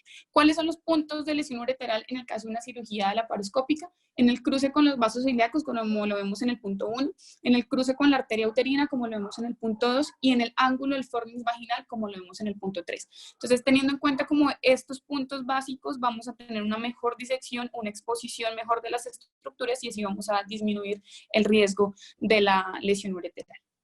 Bueno, posteriormente a esto, pues ya vamos a llegar como a la parte de final del procedimiento. Vamos a realizar la colpotomía y en la colpotomía pues es también un poco debatible qué tipo de uso, qué tipo de electrodo se le va a dar a este tipo de pacientes. Entonces, obviamente hay muchas personas de lo que nosotros veamos en algunos videos o en alguna bibliografía en donde el uso del armónico o el ultrasónico lo podían usar para hacer también el uso de la colpotomía y veían que sus ventajas pues que no superaba los 80 grados de temperatura, mientras que el eléctrico sí iba a superar un poco más esto. Entonces, Correcto. ¿qué tenemos? Pues, Importante, María, hay una observación importante. Nosotros clásicamente, durante muchos años, hacíamos la colpotomía con la espátula. Y la espátula nos permitía un buen corte con el monopolar sobre la cúpula vaginal.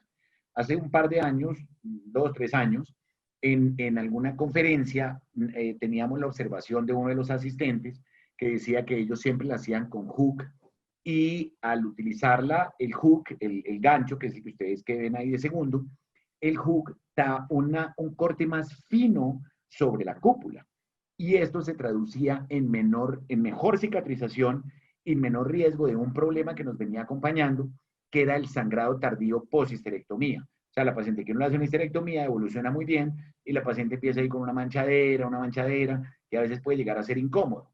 Entonces, en ese escenario, lo que se observaba es que el hook, si ustedes lo ven ahí de segundas, la punta es mucho más fina, entonces la lesión sobre el tejido es mucho menor que cuando se utiliza la espátula, que tiene una superficie de contacto mayor.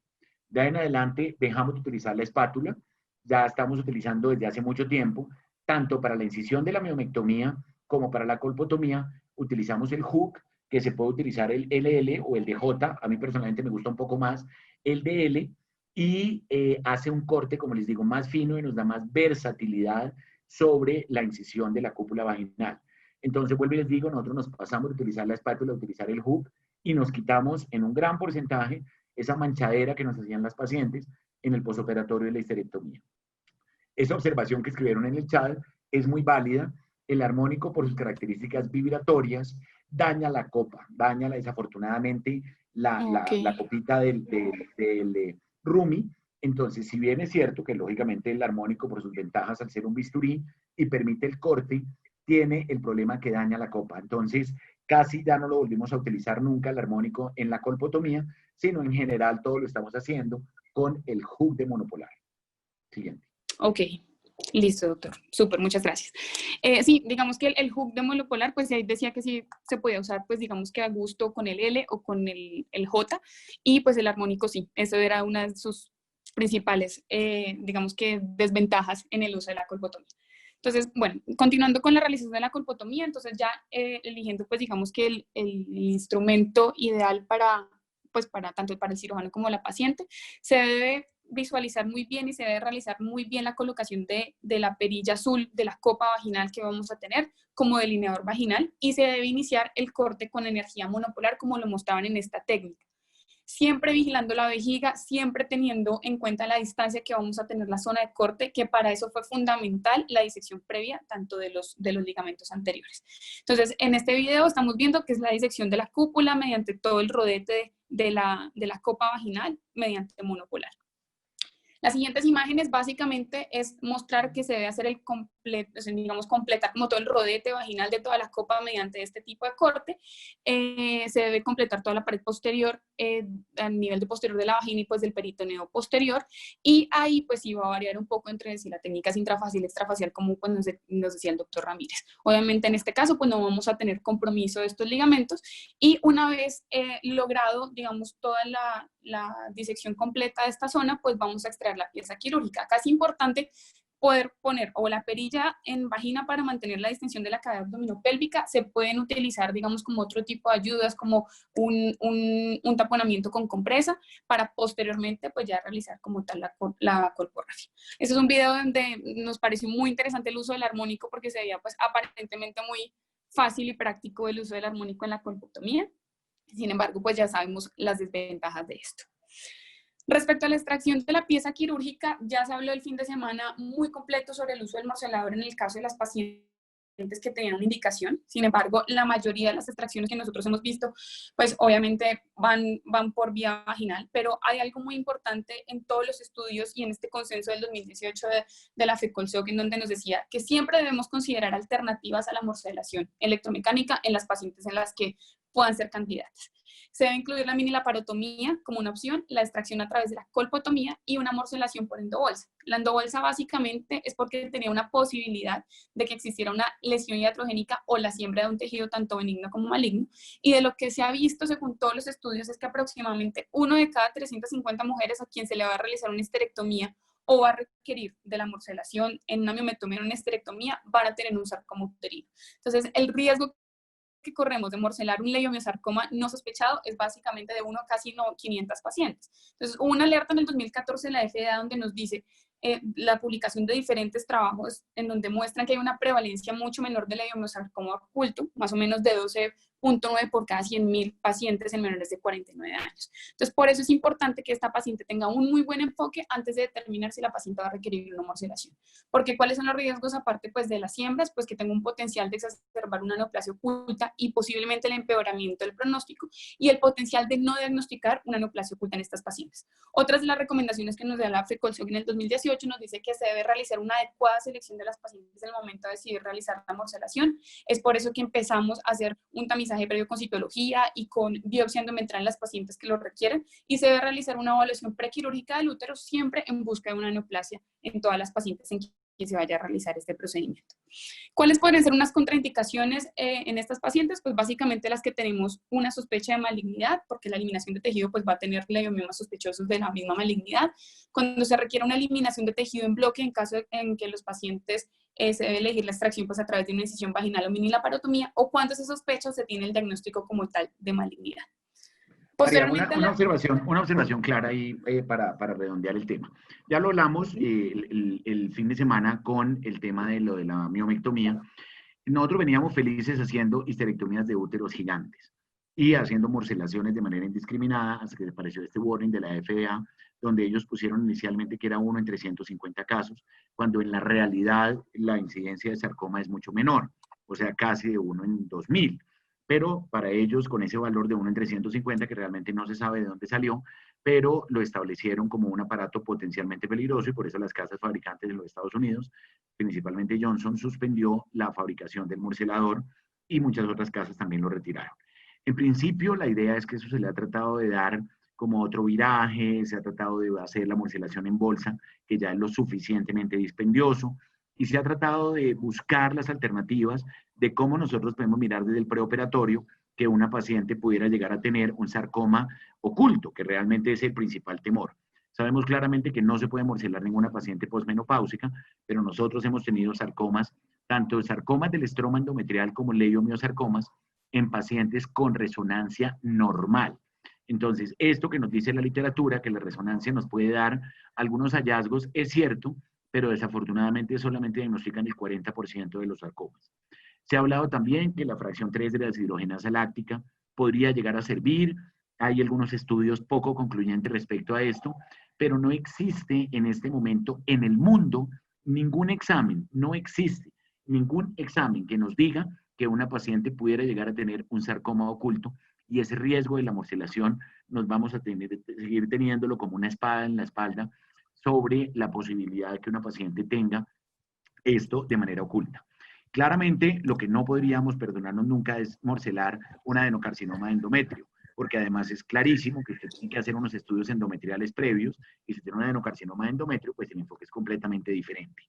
Por eso es que no se puede llevar idealmente ninguna paciente a morcelación, mínimo sin una biopsia endometrial, que nos excluye la patología endometrial, como su nombre lo dice, pero la patología subendometrial, como es en el caso del sarcoma, del estroma endometrial, que puede tener biopsias endometriales normales, o la paciente que tiene un sarcoma oculto, leiomiosarcoma, no se va a diagnosticar de esta manera. Entonces, en ese escenario, el punto es complejo. En ese escenario, seguimos con un riesgo real.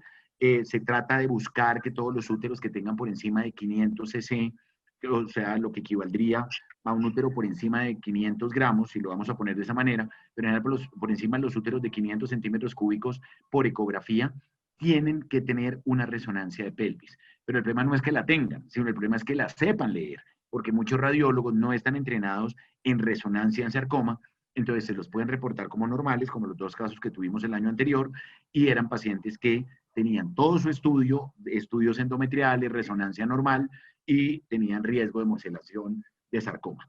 Entonces, ojo con esto, pero son los datos interesantes respecto a este hallazgo. Listo, doctor. Respecto pues al cierre de la cúpula, vamos a hacer un resumen general de los tipos de sutura que podemos encontrar. Entonces recordemos que su clasificación puede ser según el origen, siguiente cambio, naturales o sintéticas.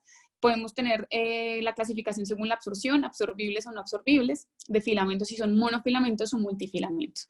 Tenemos los absorbibles, no absorbibles, absorbibles y no absorbibles naturales y sintéticos. ¿Cuáles son las facilidades? Pues que las naturales van a tener una reacción enzimática mayor, la absorción puede estar condicionada por algunas características propias del paciente, digamos pacientes diabéticas, y las sintéticas van a tener absorción por hidrólisis, va a tener una poca reacción tisular y pues digamos que la fuerza de tensión es un poco más predecible que las naturales. ¿Cuáles tenemos dentro de las sintéticas? Absorbibles, está el monocril, el bicril, el PDS. Dentro de las absorbibles, que son las que más vamos a usar pues, en esta revisión. Y dentro de las absorbibles naturales tenemos el catgut cromado y el catgut simple. Dentro de las suturas que más vimos, pues que se usan dentro de esta técnica, entonces tenemos el bicril tenemos uno regular y un rapid, que básicamente varía en su fuerza tensil, en el tiempo, en la absorción, en el uso. El regular lo tenemos como el uso en una aproximación de tejido, su fuerza tensil se pierde aproximadamente el 72% a las 2 a las 3 semanas, y la absorción dura por 70 a 90 días, comparado con el rapid, que vamos a usarlo para cierre de piel, su fuerza tensil se pierde hasta un 50% en los siguientes 5 a 10 días, y la absorción va a durar hasta los 12 hasta los 42 días. Dentro de las suturas barbadas, pues sabemos que son las que van a tener un diseño con unas espigas que también van a ser absorbibles, van a ser en su mayoría de componente monocril, y lo que nos va a permitir es mantener un poco más la fuerza tensil entre los tejidos. Las siguientes suturas que también hemos visto que se usan mucho es el Stratafix, eso básicamente es una corriente de las barbadas y ha sido un poco más, digamos, evaluada y un poco aumentando en su tecnología respecto a la prevención de infecciones de sitio operatorio, con varios estudios a nivel de los antibiogramas donde se mostraba que su cobertura pues iba a ser un poco más aséptica que las otras suturas. Y la PDS, que también se puede usar bastante, tiene una característica, es el cambio de su composición, pero pues básicamente todas las suturas que se usan durante esta técnica pues van a ser muy efectivas, independientemente del requerimiento o no de la anudación. En lo que sí se varía un poco, pues son aquellas en las que se requieren un nudo, pues que va a depender mucho más de la técnica del cirujano. Entonces tenemos que el cierre puede ser por vía laparoscópica o pues puede ser también por vía vaginal. Sin embargo, pues ya vamos a mostrar como dos estudios, como para no entrar en tantos datos epidemiológicos, sino mostrar cuáles son las conclusiones que nos muestran los autores respecto al cierre por vía laparoscópica o por vía vaginal. Respecto a otro punto importante en este cierre, pues es el uso de la peritonización o no. Eso puede ser un poco más ya subjetivo respecto al cirujano. Sin embargo, pues también ahí tenemos un video en donde podemos ver el afrontamiento de este peritoneo para poder de pronto tener un poco o no más de sostén. Entonces, no sé si el doctor Ramírez tenga alguna experiencia respecto a la peritonización o hacia la vía Bueno, cierre. Correcto, dos puntos claros. El cierre de la cúpula vaginal, clásicamente, nosotros lo hacíamos por vía vaginal. Entonces, el cierre era, hacíamos la histerectomía laparoscópica, después nos bajábamos y hacíamos el cierre de cúpula vaginal por vía vaginal, perdón la redundancia. Y esto era porque básicamente no estábamos entrenados en endosuturas, le estoy hablando de hace muchos años. Cuando se vino ya el entrenamiento en endosuturas y nudos intracorpóreos, nudos extracorpóreos, entonces nos pasamos del cierre por vía vaginal al cierre por vía laparoscópico. Hay grupos, por ejemplo, grupos en Chile, que siguen haciendo el cierre por vía vaginal. Entonces, no está mal si usted hace un cierre de una histerectomía laparoscópica por vía vaginal. Está perfecto. Y la puede hacer con Vicril, como lo haría en un cierre de una histerectomía vaginal común y corriente, en uno o dos planos, como usted se sienta más cómodo. Cuando empezamos a hacer los cierres por vía laparoscópica, empezamos con Vicril, lógicamente, con nudos extracorpóreos, nudos intracorpóreos, con 2 o 3 puntos separados, suturas continuas, suturas separadas, suturas en un plano, suturas en dos, y así duramos un buen tiempo hasta que nos pasamos a PDS. El PDS da una mejor fuerza tensil, no es fácil adaptarse a hacer los nudos con PDS porque es una sutura con memoria, y también empezamos a hacer 2 o 3 puntos separados, a gente que hacía sutura continua, y después empezaron a aparecer las suturas barbadas. Inicialmente el Biloc, después el Stratafix, dependiendo de la casa que lo esté fabricando, y no existe en este momento ningún estudio en la literatura contundente que diga que es mejor un cierre que el otro. Entonces, cada cual aplica muy bien para su experiencia.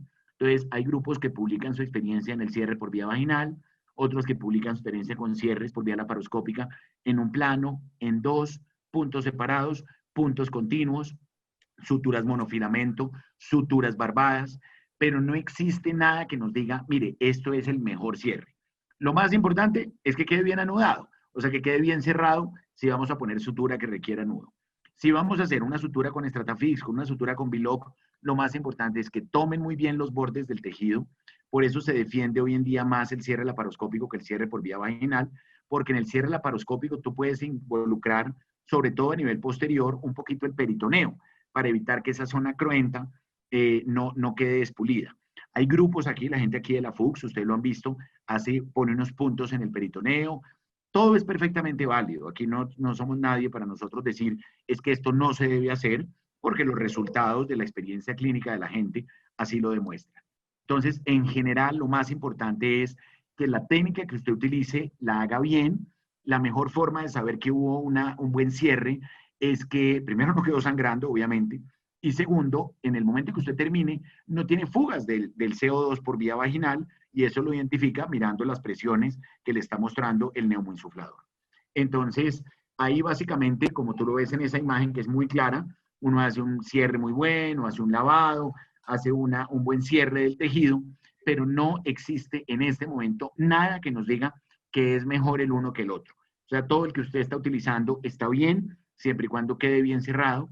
Dos recomendaciones importantes: no aplique una excesiva energía sobre la cúpula vaginal. Dos, no haga una hemostasia excesiva. Qué peligrosa es la gente que dice, es que yo soy obsesivo con la hemostasia, porque entre más obsesivo con la hemostasia es, pues más va a dejar quemado el tejido y más va a quemar incluso la pobre sutura. Entonces hay que ser cuidadoso con la hemostasia, pero no excesivo con la hemostasia. Y las dos recomendaciones más importantes siempre es empezar vida sexual 6 semanas después de la cirugía. Eso es lo que más.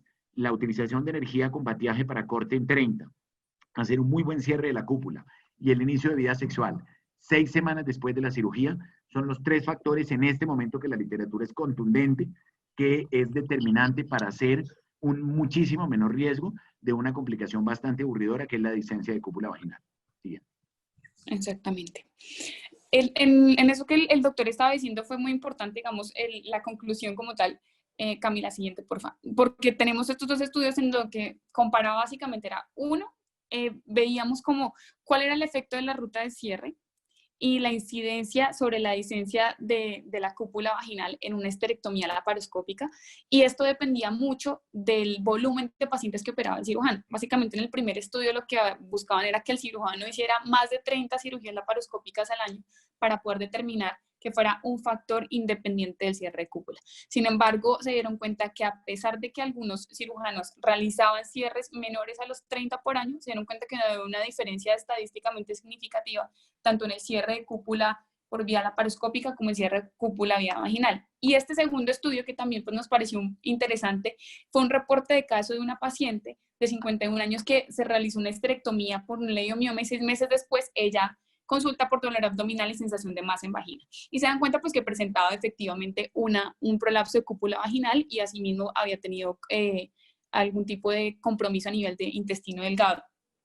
¿Qué se dieron cuenta en este caso? Que se pudieron utilizar métodos tanto laparoscópicos como transvaginales para poder hacer este cierre y se dieron cuenta que todo era muy dependiente tanto de la técnica y la seguridad que se hiciera durante el procedimiento, que también se puede usar y se puede hacer el cierre de cúpula vaginal mediante ayuda laparoscópica para evitar lesiones, para, digamos, para tener una visualización intrapélvica de este cierre y así poder disminuir el riesgo de discencia de cúpula. Sin embargo, pues la conclusión de ambos artículos básicamente nos dice es que a falta de la evidencia que pueda favorecer cualquiera de las rutas de cierre del manguito, siempre se recomienda que los cirujanos empleen la técnica de cierre con la que estén mejores acostumbrados y así se pueda optimizar el resultado de la paciente. Y por último, pues tenemos algunas de las complicaciones que se van a ampliar un poco más en la próxima charla de complicaciones de cirugía laparoscópica. Tenemos el sangrado 2 a 5%. María, en aras del tiempo, como tenemos una charla... Ya nos queda la última, esta es la última, bueno, la última. Lesión de tracto urinario 1 al 3%, lesión intestinal de 0,04%, discencia de cúpula del 1 al 2%, conversión a la laparotomía hasta un 0,6% y la fiebre posoperatoria al 4 al 9%. Entonces, esto obviamente lo vamos a ampliar mucho más. Y pues por último, nosotros lo que queríamos traerles a todos es que unidos por el avance y el bienestar de las pacientes, que debe ser nuestro objetivo, agradecemos como este espacio para quienes estamos comenzando a tener contacto con la cirugía laparoscópica, porque lo que nos estamos viendo es como una oportunidad para aceptar y estar abiertos a esos grandes cambios y a los avances como la cirugía endoscópica, que lo que buscan es el bienestar pues, de nuestras pacientes y nuevamente pues agradecer a FECOLSOC esta oportunidad que nos da para poder hacer este tipo de revisiones. Correcto. María, 2 observaciones finales para ya cerrar el tema de la histerectomía. 2, nosotros no le estamos haciendo a las histerectomías laparoscópicas escalas de ninguna, ni Capri, ni nada. Al 100% de todas las histerectomías laparoscópicas les estamos haciendo tromboprofilaxis de 7 a 10 días, con lo que ustedes quieran, fraxiparina, enoxaparina, con lo que quieran, calculado por peso corporal, pero a todas las estamos utilizando y nos evitamos esa complicación tan temida que es un TEP o una trombosis venosa profunda. Segundo, no estamos dejando el antibiótico terapéutico a ninguna, solamente antibiótico profiláctico. 3, deambulación temprana, y esto nos une con la respuesta que nos está haciendo la pregunta en este momento de Juan Fuentes, que está preguntando que qué opino de la histerectomía laparoscópicas ambulatorias. Me parece ideal, ojalá logremos en la mayoría de las instituciones poderlo hacer. Hay algunas pacientes, lógicamente, que tienen clara una indicación de dejarlas hospitalizadas, pacientes con domicilio lejano, pacientes que intraoperatorio ha sido dificultad, que han tenido un sangrado intraoperatorio mayor, alguna eventualidad anestésica, pero hay programas muy bien montados ya en muchas partes del mundo de histerectomías laparoscópicas con una estancia de 6 horas posoperatorio, salen sin sonda, salen con una muy buena analgesia, con todo su antiemético, y a las pacientes les va muy bien. Entonces, pues en general, digámoslo, esto era como el mensaje que queríamos dar. De verdad, les agradezco de todo corazón. 2 horas y 17 minutos después, que todavía sigan 84 personas, me parece absolutamente formidable. Es un tema que nos disculpan, pero es que es un tema muy largo, es un tema que había que puntualizar muchísimas cosas. Quiero nuevamente también felicitar a las 2 residentes, hicieron muy buen trabajo, hicieron una muy buena revisión. Creo que esto nos está haciendo exigir, pobres los que siguen de aquí en adelante, porque tienen unos puntos de corte demasiado altos y me parece que esto es un aporte de verdad muy, muy útil para todos. Les deseo un muy buen almuerzo, una muy buena tarde y